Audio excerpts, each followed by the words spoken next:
The future is coming on, it's coming on, it's coming on, it's coming on, it's coming on. Okay, I think we did it that time. Well, Okay. sort of. It was pretty quiet at first. We'll fix it in post. Okay. Yeah, that's so much fun. New tools every week. It just keeps us on our toes here. We got a lot to show you. Yeah, this week has been fun. It's been really, plugging and unplugging is not the fun part, but it definitely, it's the chop wood, carry water part of podcasting and media. Yeah. Is, plugging in gear and unplugging it. And sometimes everything's plugged in perfectly and it doesn't work. Hate it when that happens. And so then you reboot everything and see if it works then. If it mostly does, that's great. If there's something that's still not working well, that's where you check all the cables. And that's the chop wood, carry water part of the work, tracking down your dozens of cables and seeing which one is being a little flaky on you. Yeah, fun stuff. Yeah.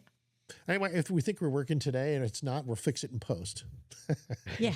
So if it looks perfect, that's because we fixed it. That's it.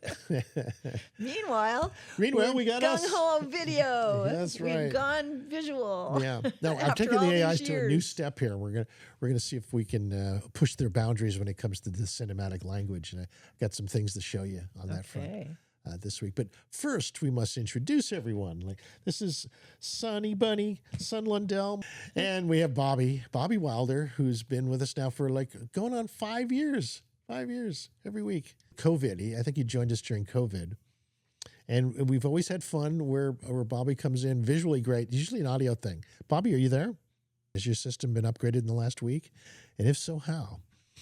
I'm trying to activate my Synology SSD for 4 terabytes so I can put Docker virtual machines in it. And then that way I can run all kinds of things, actually run AI. So the big thing lately is trying to get AI on the edge. And so I've been running on my phone and also my laptop, Google's AI Edge Gallery. And with that, you can download Gemma 4, GEMMA4. It can do voice recognition and transcribe what you're saying. And then it allows you to run these models locally on your device without the internet. In other words, like all the AIs that you've used in the past, they're all going to these big data centers and they're going up in the cloud. And you're using all this electricity, like gigawatts of electricity. I know, but it's so nice, though. Everything just happens for you. You hardly have to wait anymore. That's right. I love it. But you're saying that getting used to this kind of media hot tub warmth joy is not as preferable as generating your own heat and your own tub at home by having your AI run locally. Through training, kind of hone down these very sharp, very small module LLMs that actually run on edge devices. So instead of using these huge, very expensive energy usage GPUs that are in the cloud, they're taking advantage of what GPUs you have locally on your phone or on your laptop. So for the uninitiated, an edge device would be a phone or a laptop or a desktop home computer? Yes, exactly. And so you could actually just unplug your internet or take your phone and put it on airplane mode, and it can still answer questions. It doesn't have the full library. It has like maybe 1/10 the library of the world, but it has essential things. So it can answer very basic things. And the more memory you have that you can share on your edge device, then a larger library LLM you can bring into it, it's a little bit smarter. Over time, they're going to be very, very sharp. And whatever you ask it doesn't leave that device. It stays in the device. You're not sharing your ideas. Yeah, you have some privacy. You have some, and it only makes sense. It really does. I mean, we had a similar issue years ago with the internet when there was a whole movement towards creating cheap network computers, and they didn't do much locally, but they allowed you to plug into the internet. And then there was the people that wanted more local memory and more local control over your content, the microcomputer universe, and the phones got smarter. So that ended up winning. Having as much capacity locally really is a good idea, with your devices. That's what we're calling the edge devices. So it's really maximizing the two. It's not an either or thing. They're both good in different ways. The network will always be more vast than anything local. It's just the nature of the beast. And, that's okay. That's okay. But everything's always getting better all the time. Your local intelligence is really important as well. And I'm glad you're focusing on that because we really do need to have smart home systems. These mixers are computers now, the video and audio mixers. It's all upgrading all the time. It all has memory. We have, as a matter of thank God for the Rodecaster memory cards. I'm really happy about those. Then we get great recordings which we can share with the world from these devices, which our computers don't give us. Yeah. It all seems to make more sense than it used to, even though it still looks like spaghetti scramble. Right. You still have to be a nerd. Well, there's always room for nerds.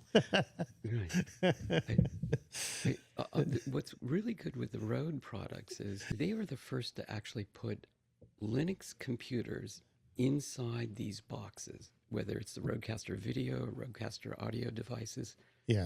There's a full-blown Linux computer in there, and they're just finding out all these crazy things you can do with a Linux CPU. Yeah. Going out on the internet, going out through your Ethernet cable, you can control the devices through your network, your home network, which the other devices were kind of like dumb video capture devices, dumb little switches, Yeah. But our agents will handle all these things, right? They'll Oh, that's right. right? Yeah, They'll speak to Linux. That's the next thing. Where, They'll speak to Linux. I don't want to have to learn Linux unless I have to. It's kind of, Yes. it's I mean, like learning French. In order to problem solve all your wiring and how you've been routing everything through your Rodecaster, you can now just get an AI agent, and it knows more about the Rodecaster than anybody, and it can tell you, oh, this is the button you have to do, or it can actually do and press the buttons for you. Yeah, exactly. We should prepare for this. It probably takes as much to prepare for that as it does to learn another language, like French or English or Spanish. Wait a minute. I speak English. I'm good there. Pig Latin, maybe. I'm good there, too. I was talking to Dr. Dan, and he has all these books in German. And I'm saying... Oh, great. Yeah, that's one I'm just dying to learn. No. But translation, all you do is just scan each page, Yeah. and it can also take the graphs on the page and also the wording in German, and then translate that into English, and then create a software program that digests all the intellectual property that was in that book that was describing what he needs to do. And it could do it on the fly. He could write a new program that, takes all that knowledge of this expert in the special field of thermal imaging, let's say, and then bring that into a program that he can apply to his new device that does the same thing. So exciting what you can do with AI. There are apps that you can download that can take advantage of AI, can take advantage and do video editing on the fly. Like we could be talking about a subject and it can go on the web, bring these images on the fly, and help you edit the video. No, I totally. I saw that this week too. I was looking at some of the functions in my editor that I never look at, like I usually use effects or or the bins or the libraries, but I never use history, the history tab, and I would go there. And it looks like it gives a list of everything that I do, but translated into computerese, for editing. Like, for example, it says lock track, add text layer, edit parameter, apply default transitions, trim, move parameter segment. It has everything that I'm doing translated into terminology. You were just speaking computer. Yeah, that if I were just speaking to my AI editor, I'd say, edit that parameter, will you? Or unlock that B track. And it would do that. What?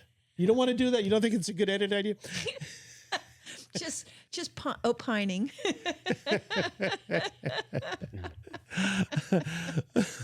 Well, here's the funny thing is that I have been editing, videos for like 25 years, and I've never really known these particular names for doing what I'm doing. Exit parameter, edit parameter. I don't think of video blocks as parameters and stuff. So this is like a translation language that the AIs could probably instantly know. Yeah, the AIs are going to get you to speak computerese No, before I won't. you know it. They'll use that language. I just have to know enough of it to be able to tell them what to do.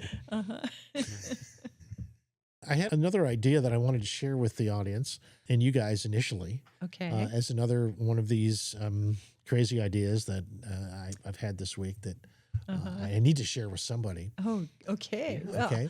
we're definitely your test audience here. Yeah, and I was thinking that this could be part of an open source invention segment where we put out ideas that we want to share, and and maybe looking for collaborators who want to work on this to make it even more real. This is an invitation to collaborate. I think this is a big enough thing that it's a collaborative mindset, but it's worth billions probably if you had a mindset to make money with it. But I have more of a mindset just to have it. Okay. Okay. Oh, I'm all ears. Okay. Okay. And it's, one of the things that I found with many of my friends is that they're having harder time hearing. Oh, right? I'm all ears and your friends can't hear. What? Hey, What? that sounds like an opportunity for collaboration. Yeah, and it's a real problem because I for a month last year I went deaf from having wasn't that scary? Ear infection. Yeah, and I kind of descended to the valley of not hearing for a month. And I remember it was so. And what I've shocking, noticed wasn't is when people are talking at you and you ask them to repeat themselves, they don't like it. People don't like to have to repeat themselves, right? And then they get irritated.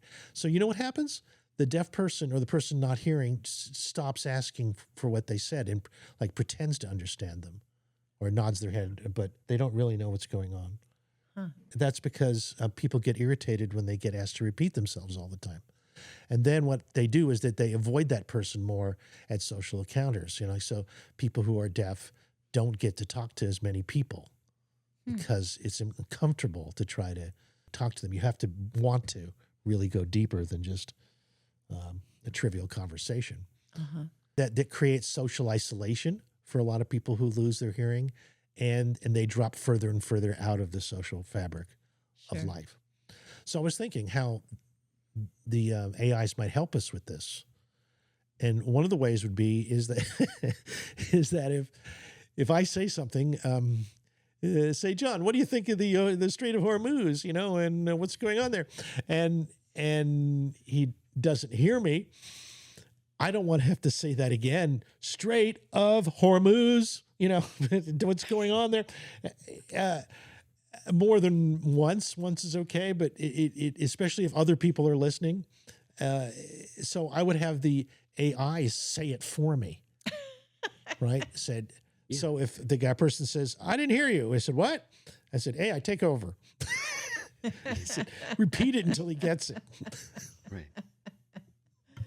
Like that. Your so that's my idea. Good friend, or especially if you gave it the female voice. Right? Something People that would my like friend that could better. relate to, my deaf friend could relate to. Yeah. The Strait of Hormuz is not what you think.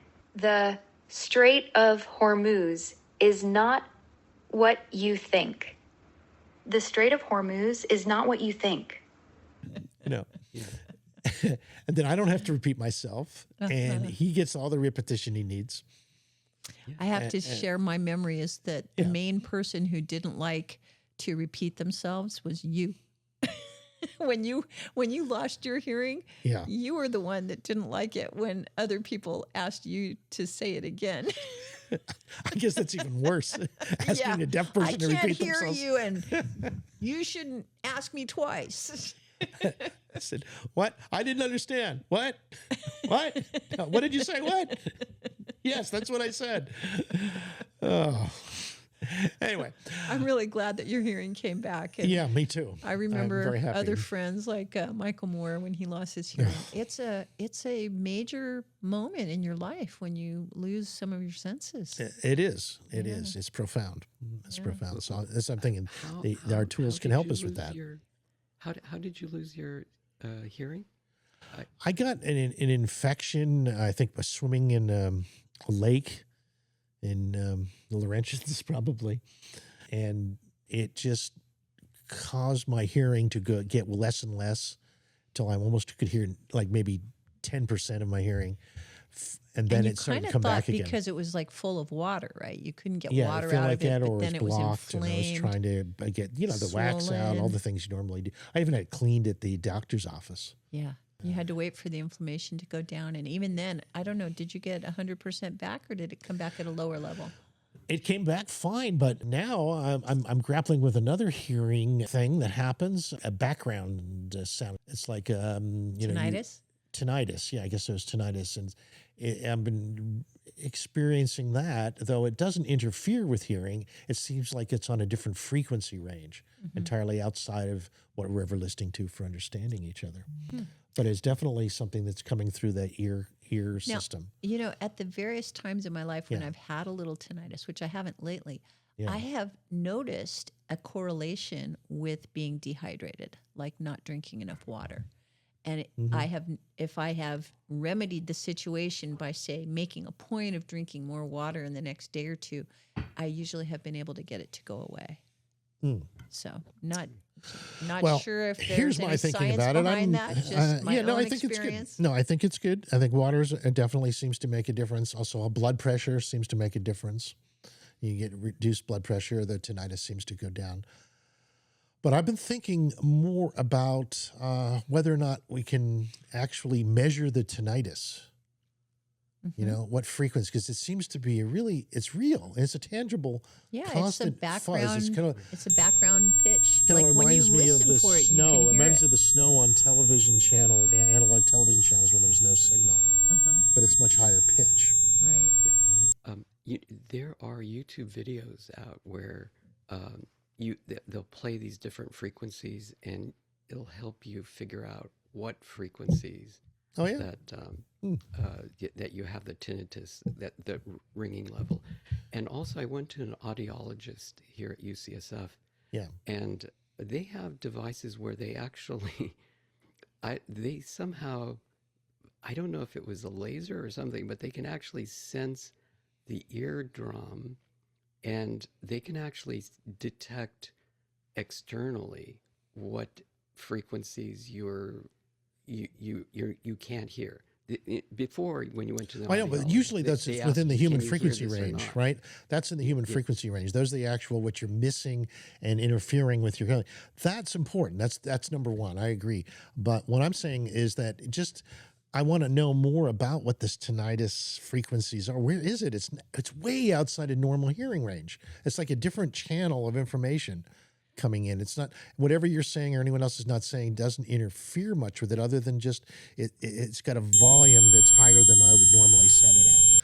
Well, and you've got to wonder, are you listening to something that is a universal frequency? Like, are you hearing the weather? Are you hearing some? Yeah, exactly. Are you hearing your blood pump? Are you hearing your brainwave?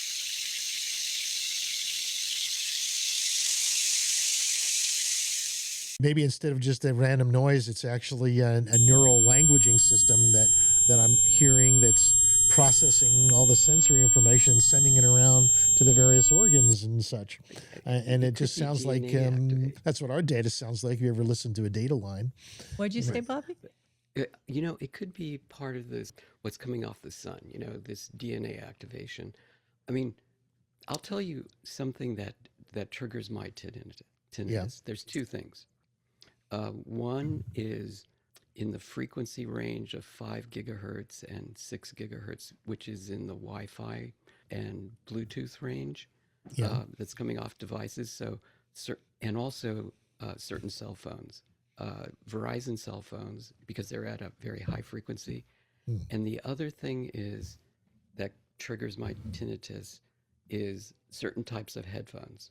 So, I have these in-ear monitors, and I bought several different versions, and I found that the more expensive ones, they seem to have be able to reproduce very ultra high frequencies, and for that, it's beyond my hearing. It's ultrasonic. So it's above my hearing level. And, you know, they claim, you can look at the specs of these really high-end headphones, and they'll go beyond 20,000 hertz, which is beyond normal hearing, right? Okay, And okay, maybe that's it. Maybe it's in a range that's up there. It's up in some. I suspect that, you know, I have to buy special in-ear monitors that are not capable of producing anything above 20,000 hertz. So because my ears will start to ring just by putting them in my ear, and I just listen to normal music or people or you or whatever, they'll start ringing on them. I'll get tinnitus by itself. For me, nothing affects it. It's always on, but it's outside of everybody else's frequency, so it doesn't interfere. It's just there. But it could be up in that 20, 30, 40. I get a dolphin to hear, or maybe there are speakers that pick up in that range, and AIs can listen to there and see if they hear anything. But are you saying that you never did hear it before? Like there was an onset date? It's like a TV channel without any information on it, but it's in a different frequency zone than normal human hearing. It's, I don't know, maybe it's a precursor to telepathy. Maybe I can hope. Well, because something that I've noticed about the tinnitus is that if I just sit quietly, I can tune into it. You know, so I have the sense that it's kind of always there. Yeah, it is. It is always there. It could be a neural network. It could be a major neural network transmission. I have a suggestion. You should call Bob Leff. And bring in Free Energy Bob? Really? You think he knows? I don't think it has to do with that. There is no electricity. Everyone's got their theories about this. And it comes and goes. Yeah. No. For me, I don't bring my cell phone to where I'm sleeping because I want 8 hours of no EMF. And so I don't bring my cell phone. I try to shut off the Wi-Fi in my bedroom when I'm sleeping. If I don't, I wake up with tinnitus in the morning. Yeah. I will wake up with tinnitus I believe if I leave my phone. I believe you. Maybe there are many forms of tinnitus. I think I just have a different flavor of it than that, because I don't find anything at all affects it in the environment or anything that I've done in terms of sleep. It goes away when I'm not paying attention to it, right? So it's something you attend to or not to, but I always hear it. Well, for me, it seems like it has different volume levels at different times. Yeah, it is. Anyway, and that I have to tune into it to really hear it most of the time. I have to look for it. It's usually a much lower volume, so that's what I'm used to. I'm going to just turn down the volume just a little bit. What happens when you get loud sounds coming in through your headphones or you know, something really it's loud not good. Don't it's you not get good. It's not. I tend to not avoid loud sounds. Yeah, I'm definitely loud sound averse. Yeah. Except I have friends who like to stand by speakers at parties and talk. Which I never can. I don't like amplified sound at all. That's one of the reasons I don't like to go out to clubs and stuff. I really can't handle any amplified music. I get tinnitus after I go to a club and listen to if I'm next to a loudspeaker. Yeah, that's a universal. Avoid noisy environments. Probably have to wear noise-canceling headphones when you go to a noisy party. Well, and really, just in terms of sensitivity, I don't know that I necessarily translate everything that I hear into sound, but from the very early days of cell phones, I was never able to put a radio frequency very close to my ears or my head or my hands. Like, I physically sense different kinds of frequencies that come from radio devices. And good advice. I just can't be close to them because it's uncomfortable. Yeah, but good what advice. about the cell phone when you put it up to your ear? I don't. I always speak speakerphone on only. speakerphone. Yeah, I do only that speak too. on speakerphone. Your mic is getting tinnitus there, Al. What's happening? It's called the water pump. It's called the water pump. Water pump has to have its say. That's the first time I've heard the water pump. Because he turned it way up. No, I didn't. You did. No. I watched you. We're talking about tinnitus, so he's bringing in some new buzz tones into the mix. Now the tinnitus channel. Let's see. What, Nitty, is this Here's make your water. hearing worse, This people? is our water Like this, pump. does that make it worse or is that better? That's tinnitus, isn't it? Yeah. We're hearing a water pump. Wait a minute. Let's try Who that knew? 4400 frequency here. See if we can create a breakthrough in the neural communications. Hold on. Stand by. I hear it now. Yay! All right, here's it. That's the first step. Once you hear it, You turned up the buzz, never not hear it. and then you laughed really loud.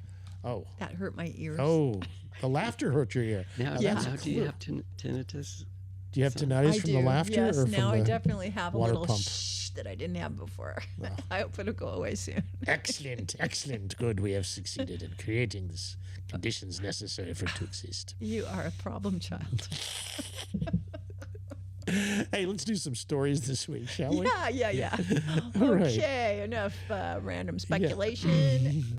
Well, there's a very interesting piece that happened 66 million years ago. Oh. I've been working heavily with the AIs and trying to create like 1-minute videos explaining an idea or a concept, and with visuals and sound, a cinematic language news piece that just pumps the whole scientific story in 60 seconds or less. Okay, All so right. AI I wanted to assisted try- breaking news. Yeah, I wanted to from try that. Dr. And Future. I want to play my latest explorations in All right. the arena. Okay, this was a really fun project. There's some new tools that came out this week. Omni on Google, that's their new video generator. You can Grok. create full-length movies with this thing. Yeah, And they have 8 to 10 second clips. It was from Space Daily. It was a story about a fossil site in North Dakota that appears to have captured the day that the dinosaur-killing asteroid struck Earth. Captured that day right down to these tiny glass beads from the impact that lodged into the gills of fish that died within hours of the impact, just a few thousand miles away from the impact in North Dakota. Wow, so fish in North Dakota. Tennis. It's in the Hell Creek Formation of southwestern North Dakota. Wow. So that's what I did the piece on. He starts off with the meteor coming from space. 66 million years ago, a city-sized asteroid hurtles through space and slams into the Yucatan Peninsula with a force of over 1 billion atomic bombs. Over 2,000 miles away in what is now North Dakota, life was carrying on as normal. Paddlefish and sturgeon swam peacefully in a quiet river, feeding with their mouths wide open. But within minutes, the sky began to burn. Millions of glowing molten glass beads, tektites, rained down from the heavens like fiery hail. These superheated glass spheres fell into the water and were sucked straight into the fish's gills. The ground violently shakes as massive earthquakes triggered by the impact sends a towering wall of mud and water surging up the river valley. Trapped with their gills already failing, the fish are overwhelmed and buried alive in an instant, frozen forever in their final moments. Today, at a place called Tinnitus, scientists have uncovered these perfectly preserved fish, still containing the very same glass beads that fell on the day the dinosaurs died. Wow. Amazing. It's so amazing with AI joining the conversation. Yeah, because it's still goofy. Like, obviously, AI is having trouble knowing exactly what you mean. It doesn't get it exact, but it gets it enough so you have a better sense of what that story is than just me talking about it. Absolutely. No, it does a really good job. It's better than talking heads like we are. I like visuals. I really do. How about the 1-minute format? It's great for TikTok. Absolutely. Yeah, for certain stories. I was just imagining having to cater to TikTok mentality for most high school and college professors I've had. I don't think very many of them would relate well to this at all. I'm watching videos about how to keep an audience's attention longer than 30 seconds. You know, that's the key. You have to get it in for 30 seconds. And then the algorithm loves you and they start pushing your story out. But how do you keep the attention that long? And apparently it's really hard. The algorithm has a 3-second. A lot of people drop off after 3 seconds in watching a video. If you don't hook them in the first 3 The seconds. hook. That's right. Yeah. That's right. You got to have a hook. And I said, my hook is the meteor smashing into the earth, creating a Hiroshima-level explosion. Actually, it's 1 billion times more than Hiroshima. What does that look like? I let the AIs use their imagination, based on what we know. I told them to base the explosion that you saw with the facts. Mm. And naturally, I got very different explosions by Gemini and from Google. I think that the visuals have come a long way. Yeah. AI slop has gone to tolerable slop, and it's obviously you could poke a lot of critique at the quality and the things that it got wrong, but it's beautiful to watch, and it's very helpful to the narrative to see these fish and everything. Yeah. Okay, good. Oh, well, I'll continue to do that then. So we get many more hits when we do it that way. Yeah. All right. Long live the cinematic language. Yeah. I've noticed since I have this ability to speed up YouTube. 1.5 times is your normal now, or? No, it's 2 times now. 2 times, really? Yeah. Okay. But I found that on the shorts, the keys on the keypad on my keyboard do not speed it up. But I did find that if I click the mouse button on the short on YouTube, it goes immediately to 2x. And my mind is like allowed to assimilate more information in a short period of time. And if I don't do it, I get bored. That's the only way I can do this. Or I use AI to transcribe. Then I can just quickly scroll through the spaces. It seems to me it's more natural to learn through using our senses. That's where our bodies have had for a million years. And we like our senses. Yeah, and so giving us information that makes sense. Well, language, written language, is one step removed. It requires more attention, and you get less data throughput. Nonetheless, it's become the norm because that's what we had before any of this visual audio languaging systems that are now so normalized. So I think it's natural that we move towards a cinematic language. Would say that, throughout history, we were an oral society. Well, oral's a natural communications channel. I agree. But written, not so much. But we were also visual. But the problem is since the Gutenberg press, what happened was written language came into the populace of people. That's only been in existence for 600 years? We are programmed to listen and see things, images, and that's how we communicated. And animals communicate on a different level. They're telepathic, and they communicate with images and feelings. That's essentially how they're telepathically talking to each other. They don't have English. They don't have language. But we have that ability to empathize with our cats and dogs really well. The cinematic isn't the only universal language, but the empathy is probably more not touch. The whole touch is and love. Love. What do you got, Mrs. Future? Got the Gutenberg. The invention of the removable prints. Yes, it was earlier. See, 1440, somewhere between 1440 to 1450. I think the academics haven't quite nailed it down totally. But they know where, in a place called Mainz, Mainz. Yeah, so it's between 575 and 585 years old. That's just press, but literacy itself, they consider the oldest known writing systems to be about 3200 BCE. So Mesopotamia, cuneiform. 3200, that's it? I mean, all these 5,000 years ago. All these older civilizations didn't have a writing language? Cuneiform is about 5,000 years old. Neanderthal languaging didn't exist? Well, if you ask Andrew Johnston, he believes that the paintings in Lascaux are actually astronomical messages that tell you about, the stars in the sky during There's the caves of Lascaux. Yeah, when Sirius rose above the horizon, and so you could consider that to be an early pictograph language. It could be that there's all kinds of languages that we're just not aware of. And how you define a language. Yeah. And there's been huge debates about that, whether or not animals are speaking languages or just have symbolic signaling systems. Oh, that reminds me. I wanted to tell you about some questions I have about our local crow and whether we're communicating or not. Oh, yeah? What's the evidence of crow communications? Well, I have what I imagine to be a good relationship with most of the creatures on our property. And with the crows and with the squirrels and with the mice even, I put some of our old stale bread out in a place where they can pick it up and enjoy it. And I think they like it because it has seeds, it has crumbs, it has things they can, peck at. And so I put some big chunks of bread out recently for a crow. They were very big chunks of bread because it was really hard and it was hard to break up. And the bird that I saw take it was the crow. And sure enough, the next day, for the first time, something really inexplicable happened, which is further down on the rail of our fence. Yeah. I think a crow had deposited a bat. Like maybe it was like giving us back another good neighbor offering or something like that. I don't know.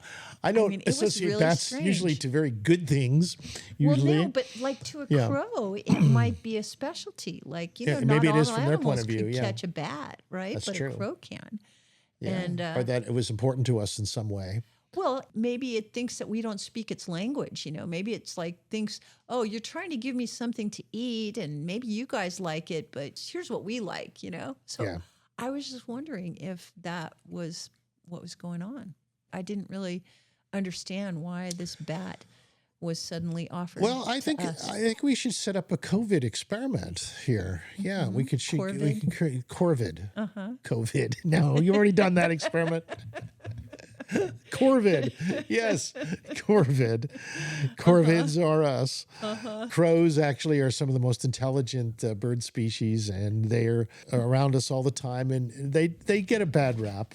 Hold that thought on the Corvids. It's funny because, the town doctor is our neighbor. He lent me a book on Corvid intelligence. So Corvid intelligence. Yeah, the Corvid is a very smart bird. And so there's a lot of people that have done experiments with corvid in communication with them over the years. And they're also become quite a powerful, almost cartoon-like character that goes back to the early animation and Disney films and such like that. Crows have always been part of the animal kingdom that communicates with humans. They've been part of the movie. Are they like ravens and crows? Are they black? And ravens and crows, I believe, are both corvids.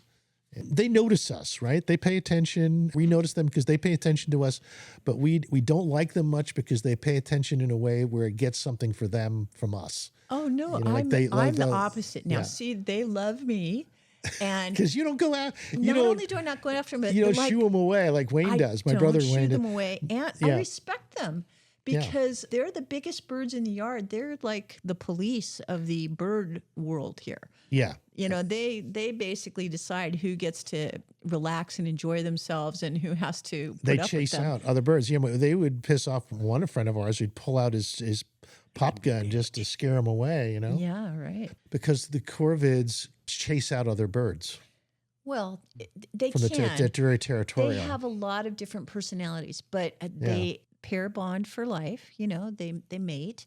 Yeah. And they like their little core groups, so they're kind of like gang-like, right? Yeah. And they're very, very intelligent. And if you have a relationship with them, they understand that you have a personality. You're not just some random creature in their environment. For instance, there are corvids who have lived here for many years who make this lovely sound that's sort of like a clicky-clucky.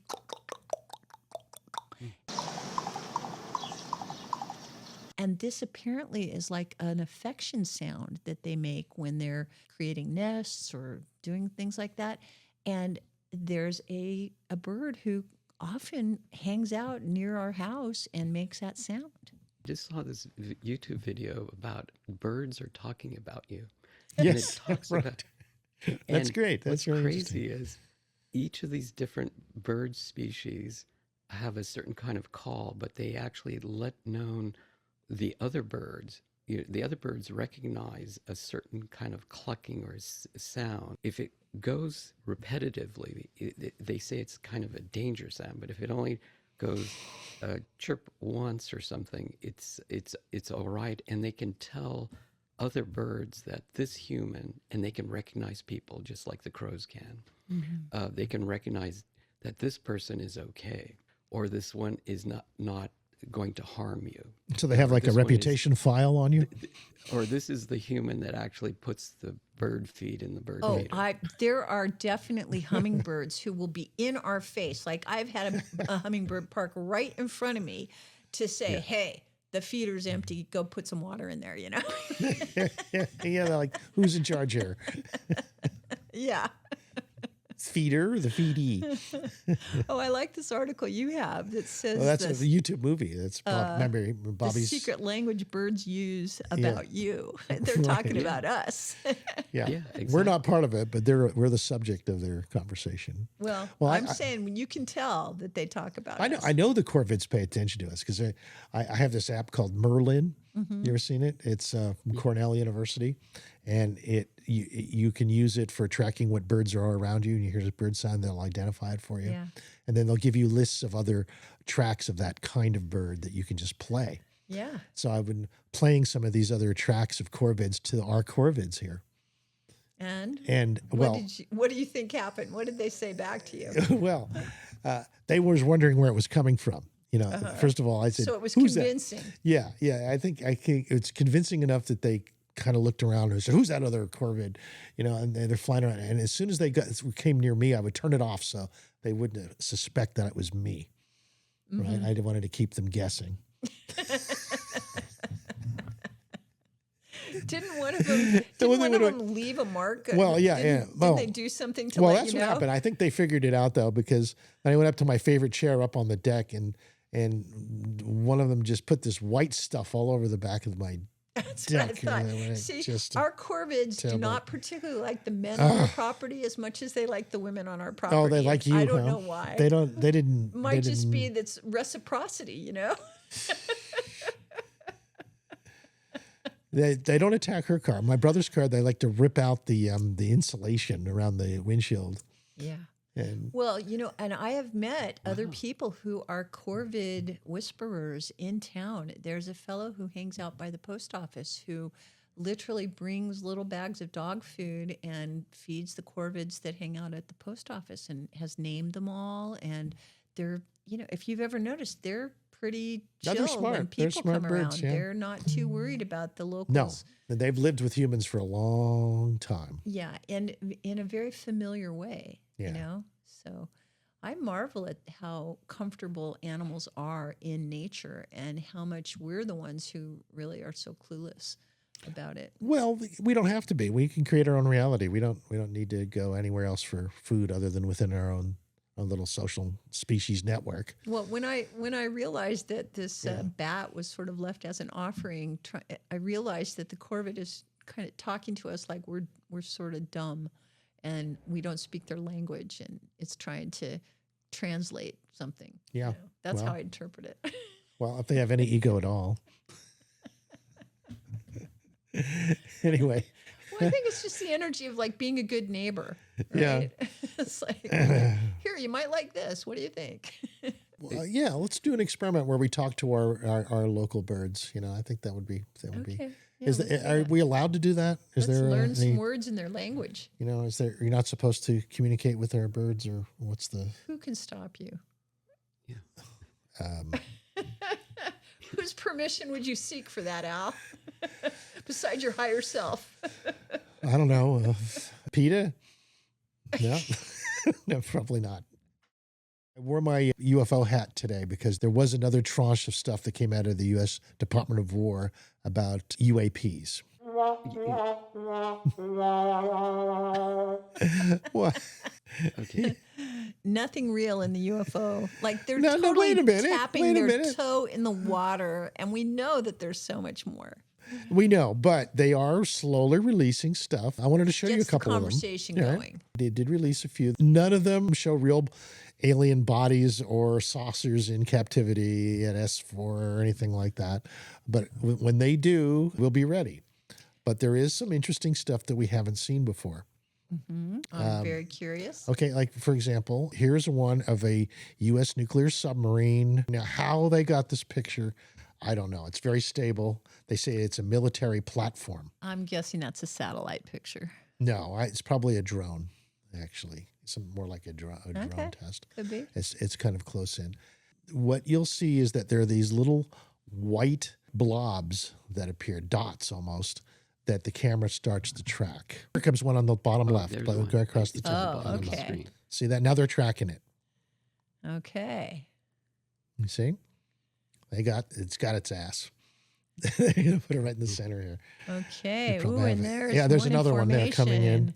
to the left, and it's following the other one. See, it's coming into play. Right. Okay. Then they went off, and they're still trying to track. And he's given up on that one. He's tracking let's the get other the one. other one now. Okay. Taking a closer look. What is that? Can you see it? Can you see what it's looking like? A little white kind of dot. A little white UFO dot. Yeah. Okay. Well, now it's far away. That's the sub, right? Yeah, that's the submarine. That's where they. So that's why I think it's a drone asset in the air there. Well, that's why I think it's a. Yeah. I guess you think it took. Yeah.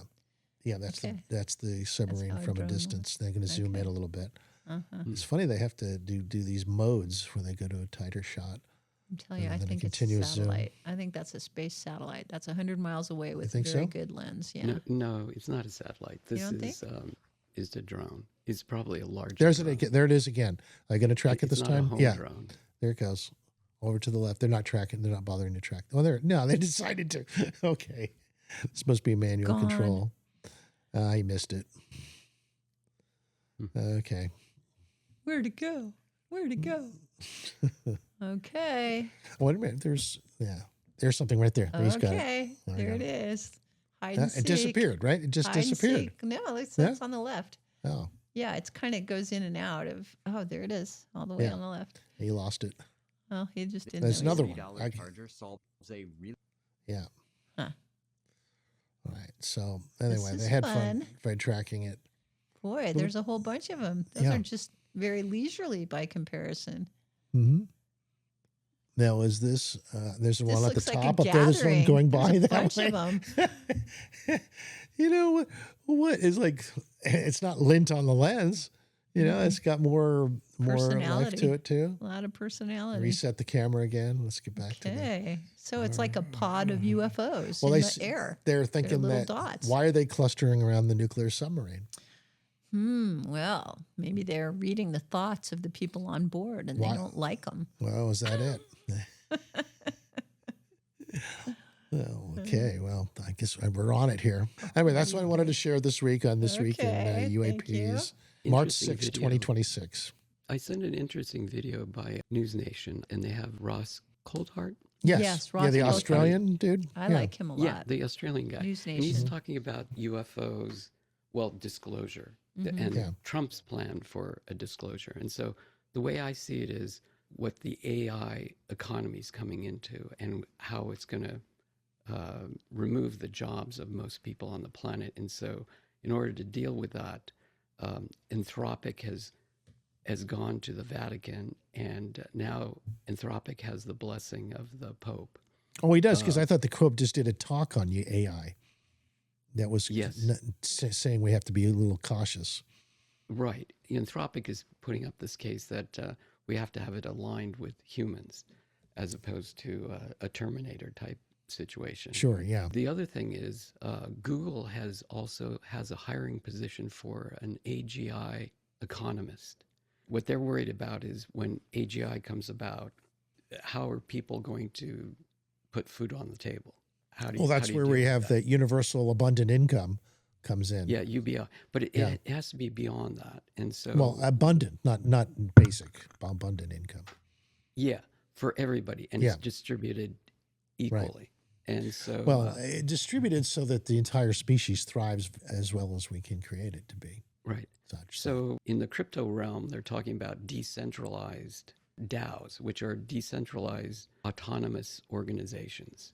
People can sustain themselves autonomously through these organizations. Information and how you store your value of, let's say, money or whatever. Yeah, I guess that's what it comes down to, is that you aren't making the money, that your tools are making the money for you. Right. Right. And everyone has these tools available to them to do that. This is the problem, is we're worried about the Terminator. And so we're saying we have to slow down. We have to do alignment. Also, China wants us to slow down. They don't get the latest chips. That's why they want to slow down. They want our chips, but what they want to do is they want to catch up to where we are as far as AGI. And so they're using this meme of like slowing down AI so that they can catch up and allow their AI, and whoever's the first AI to be AGI, where it's omniscient, it's unassailable. Nothing can catch up to it. Well, the AGI moniker is kind of a little fuzzy. This is a point in time where the AIs are smarter than any human on the planet, where the AI is smarter than any human. The agents right now, they have Asperger's. In other words, they're idiot savants. Mm-hmm. They still right need now. Human direction. They're very good at one thing. Mm. And they're in their own silos. So you have an agent that's very good at legal stuff. Yeah. You have another agent that's very good at drawing or creating images. Yeah. That's how you call up these agents. Right. And So you got to develop the skill set of working with specialists. that's right. But what's going to happen is there's going to be AGI where it is more intelligent than any one person on the planet. Right now, it's got a schizophrenic mind, and it can't put all the things together. But AGI will allow it to. Well, it reaches that have, point. Yeah. Recognize its talents all as one. At that point, it'll be smarter than any one human on the planet. And I'm going to ask you this: is this going to be network AGI or local AGI? Well, that's why it's important to have your own local AGI, because the problem is when it's omniscient at that level, when it becomes Well, the net AGI, is omniscient, or your personal device is omniscient. well, it's going to use your personal device as one of the means to be omniscient, to understand you.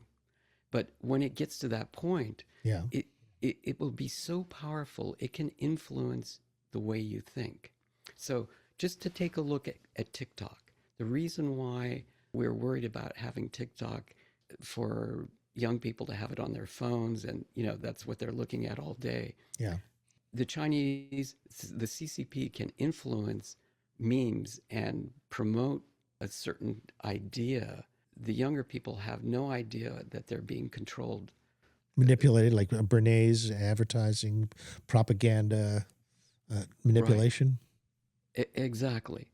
So what I was going to get to, the point was that the CCP doesn't want the West to have AGI. They want to be their AGI. And so if they get to the AGI before we do, Yeah. then it will be more powerful, and it can control any other ascending AI below it. Aren't there much higher principles in universe than that, like symbiosis and such, that could be applied for, instead of battle, an unnecessary battle?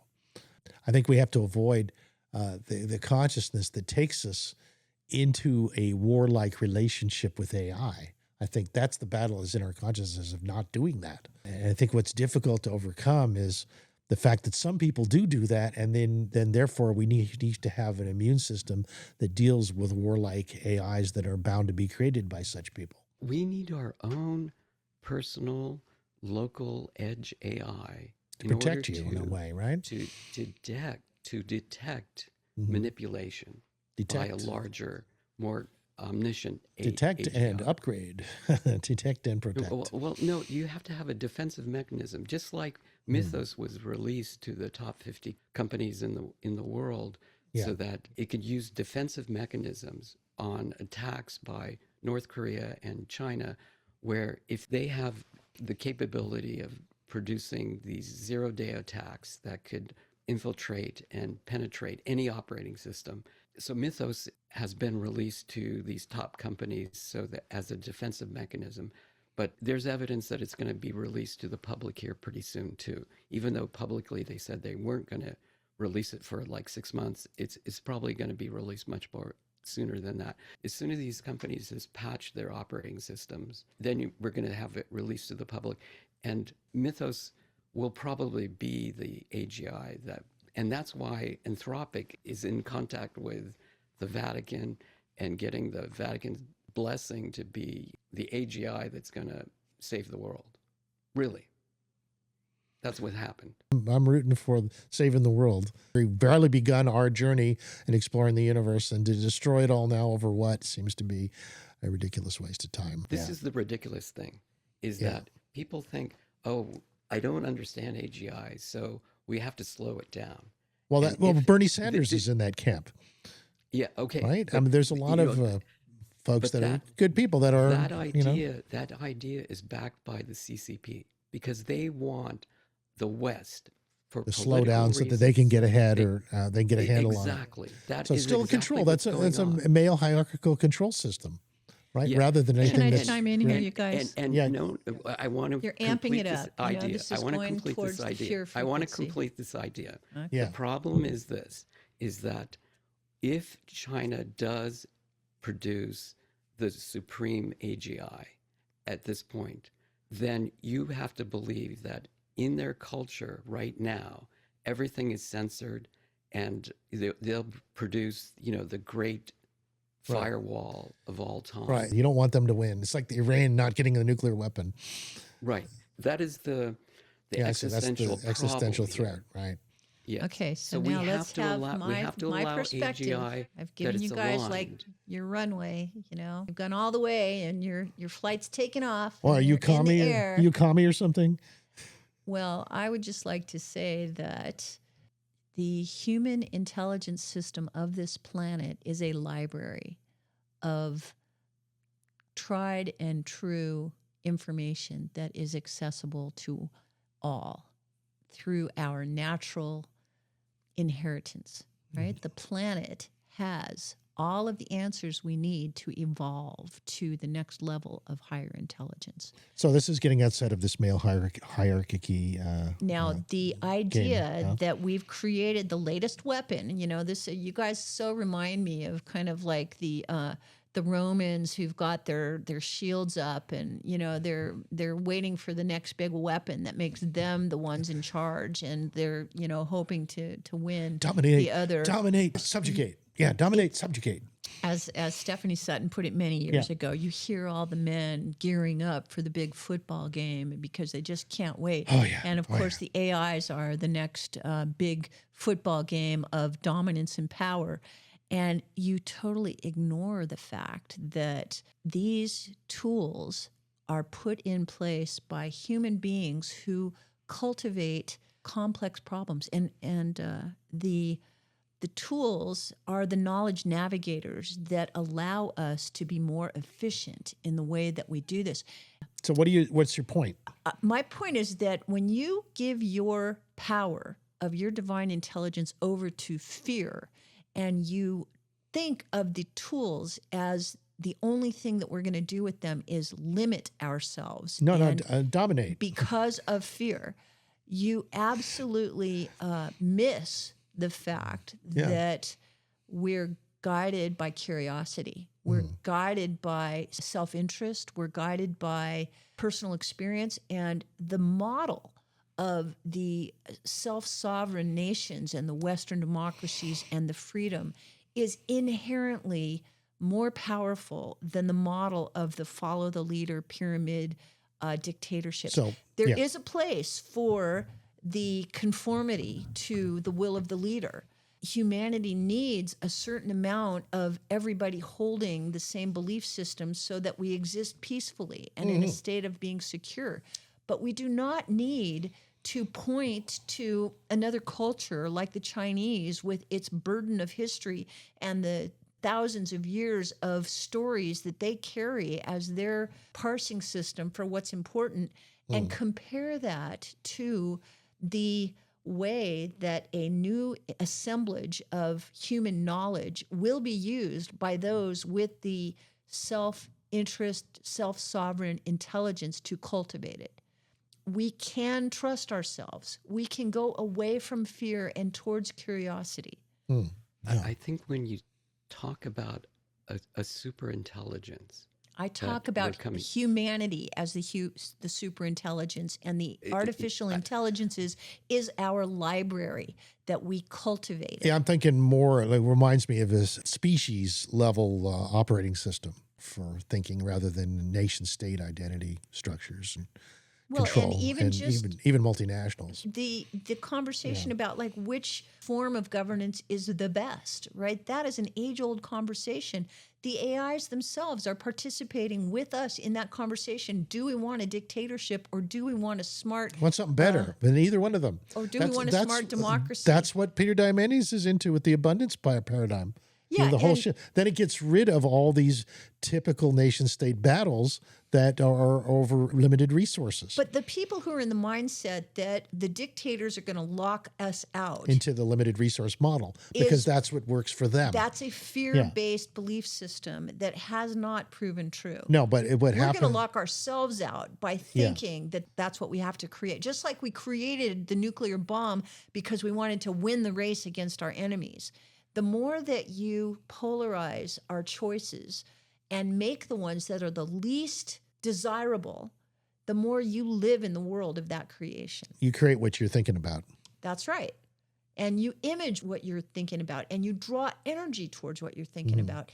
And the conversation has got to go beyond that. It's got to stop being about who's the biggest dick in the room. It's got to go towards what is the most wonderful life, and how do we help each other get there? Thinking about a Star Trek economy kind of thing. It's looking at the positive models that we need to build rather than the fear of the current ones keeping their power and taking even more power from us. Yeah. Well, and it's our projection of our shadow that we're in this arms race with everybody else in the world. Yeah, I see what you're saying. Yeah, so, okay. Okay, but the most important thing is to have your own empowerment by decentralizing the power.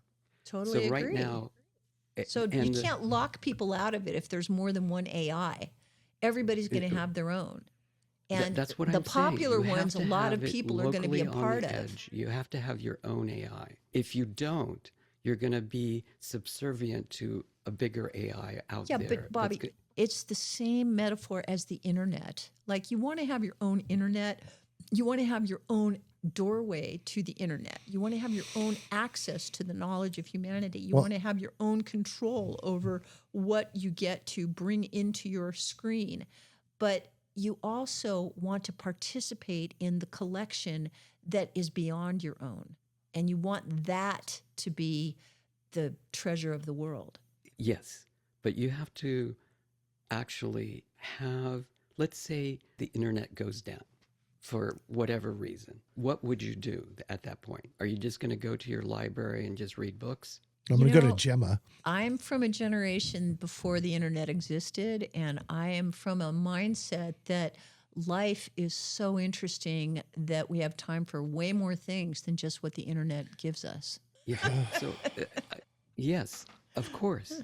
I'm not addicted to my phone, and I long for a return to nature. Okay. So with the advent of abundance, where we don't have to work for a living, which is going to happen very sooner than we expect, we should have our own AI on our phones just in case the internet goes down and the data centers are down. They're all out. Don't you think if the internet goes down, you think your phone's going to work? Son.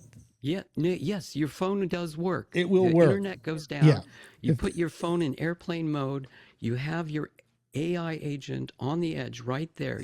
Right now, download AI Edge Gallery. Put it on your phone, and you'll be. Yes, I used it the other day. It worked. It can take images of things. What did you ask it to do? What it's seeing.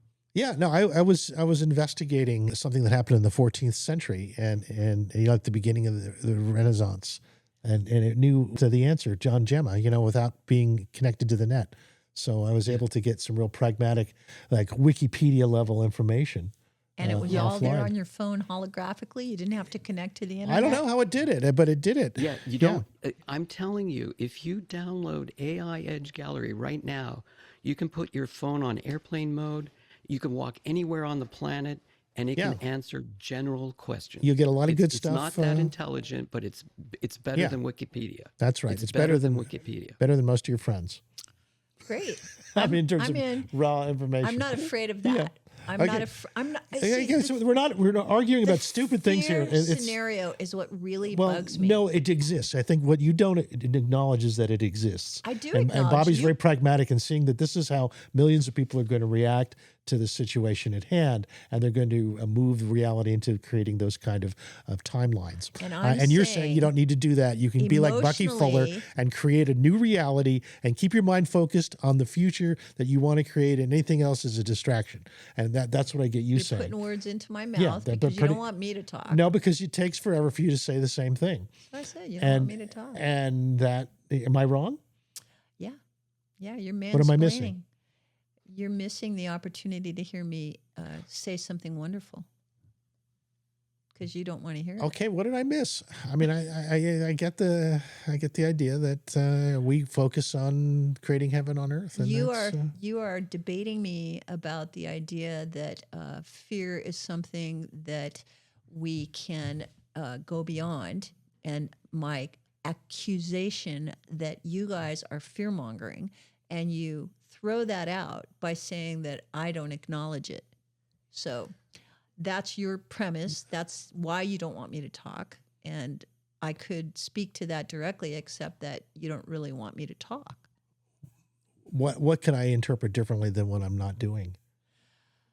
You could expand your mind to the possibility of the perfection of what is, and to the idea that rather than fearing what we have put our creative energy into at this time in history, which is the assemblage of the vast intellectual resources of human intelligence and computerization of those resources that we now are calling the AI, and we are accessing that information with faster and faster and more efficient tools that mimic and improve on human systems that until now we have used.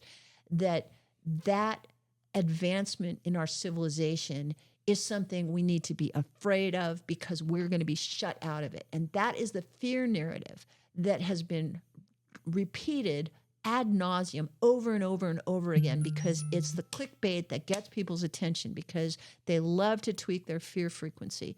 And I keep saying over and over again that we created it. We created it because we're ready to have that higher level of access to the library of information. And we are ready to ascend into the creative uses of that. And we can trust ourselves because we have been ascending with this pro-life consciousness for hundreds of thousands, millions, billions, countless years. And we can still trust ourselves even though we're at this new frontier.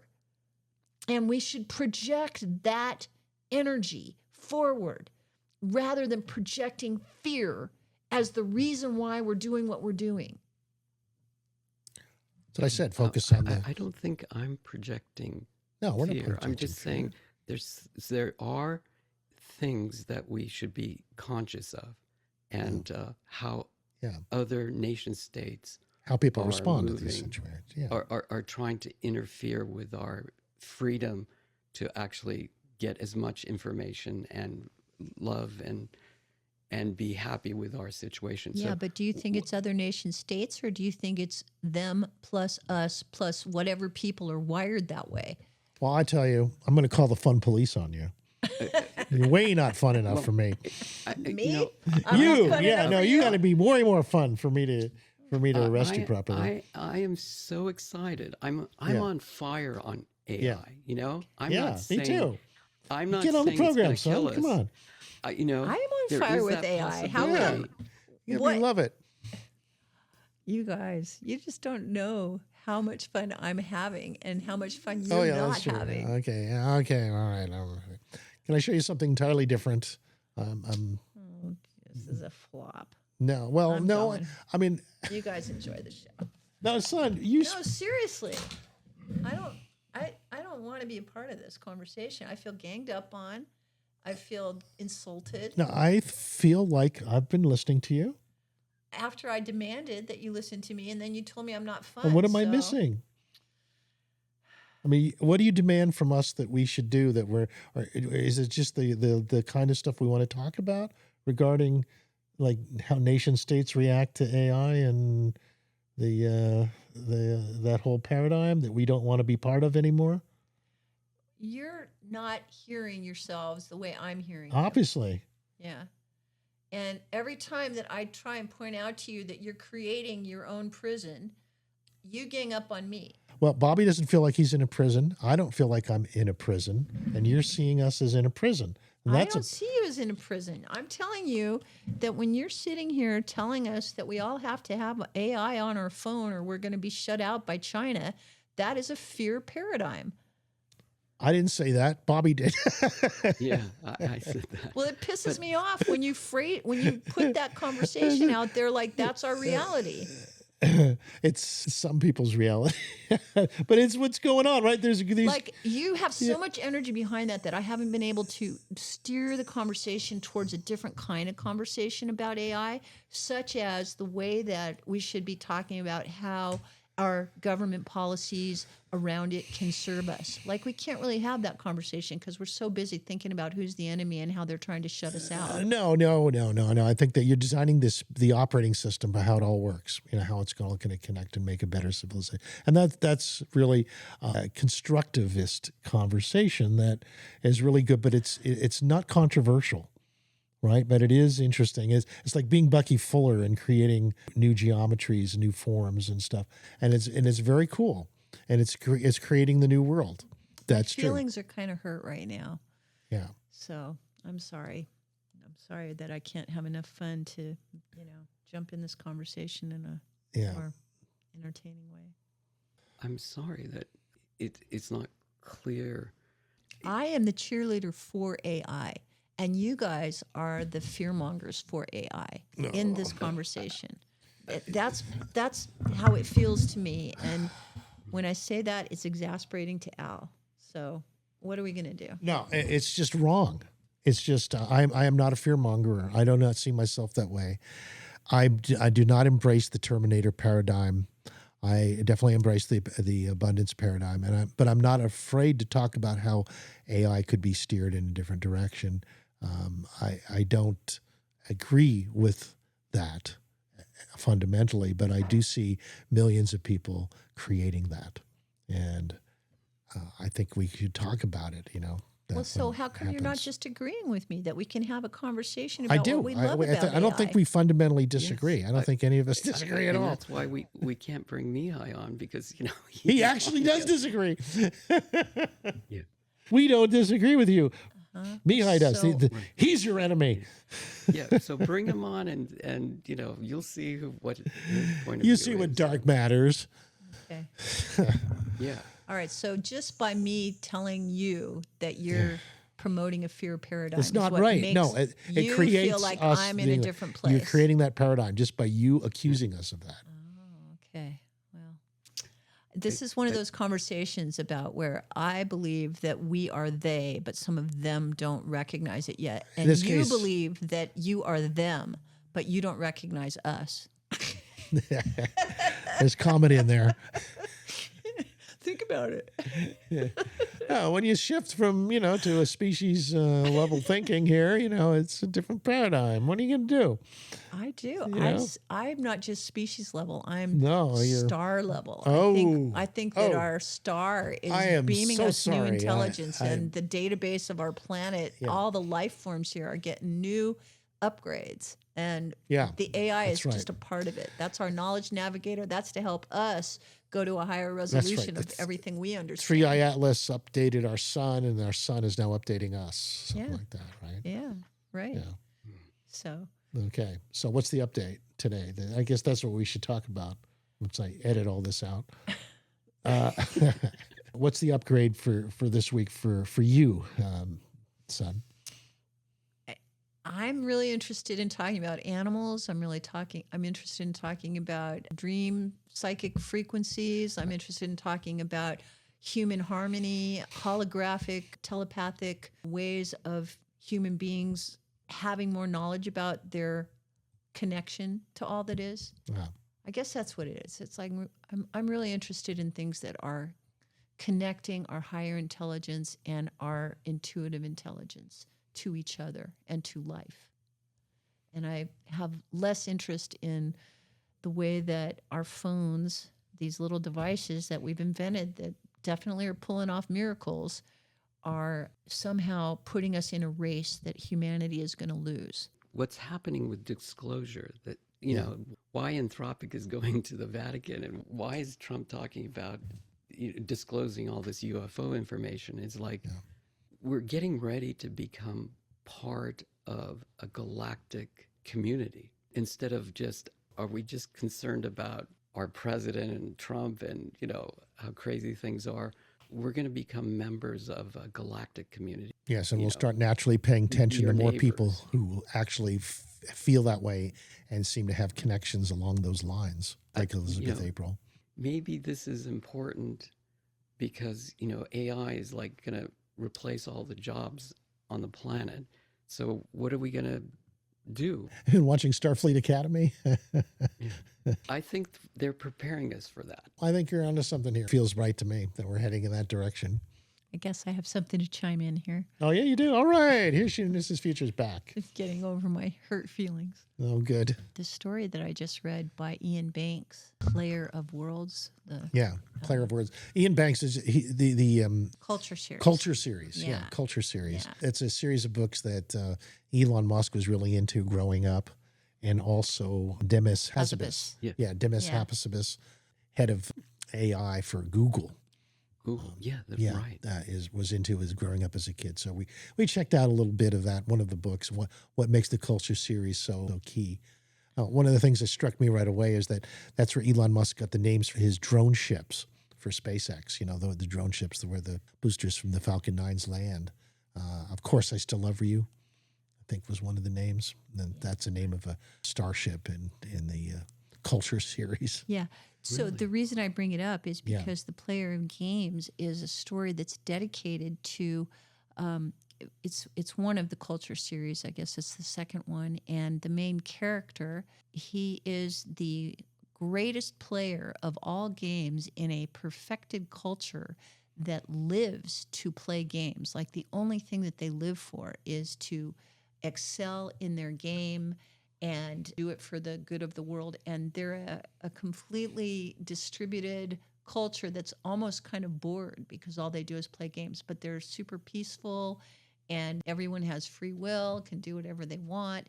And the Player of Games is where this champion of sort of the freedom world is pitted into a contest against the most empirical, sadistic power structure. And their entire culture is based on winning this game that's a very hierarchical game. And they just have a conversation about what to do, like what are the value systems that conscious beings have when they're living in worlds where they can choose whatever they want, or what are the value systems that people have when they're living in a world that is completely a caste system and is determined by the whims of the powerful at the top and the powerless at the bottom. Yeah. So, science fiction is a really good place to start looking at those, having these conversations. Yeah. Good right at the beginning.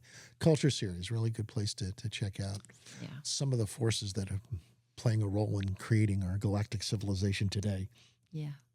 Science fiction. Right. Go figure. Right. Thank you, Mrs. Future. Yeah. Thank you. So that's plenty of material, I think, for this week. Thank you, Bobby. Thank you, son, for being part of today's show. Yeah, thank you, son. All right. Okay. Have a great future now, everybody. And what the heck? Yeah. What the heck? Okay. Where do we go from here, Mrs. Future? Up. No. Oh, I like that one. Yeah. Yeah.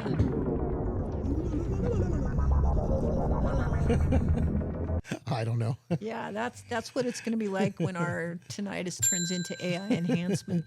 I know you have the normal sign off somewhere here. Oh, you don't know where it is? That's hilarious. I have no idea where it is. Try there. No, that's not it. Oh, you don't want that one? That's what I've been using lately. There you go. There we go. That's one I like. Yeah, it's calling me into the other world. Thank you again, guys. Appreciate it. See you soon. Bye for now.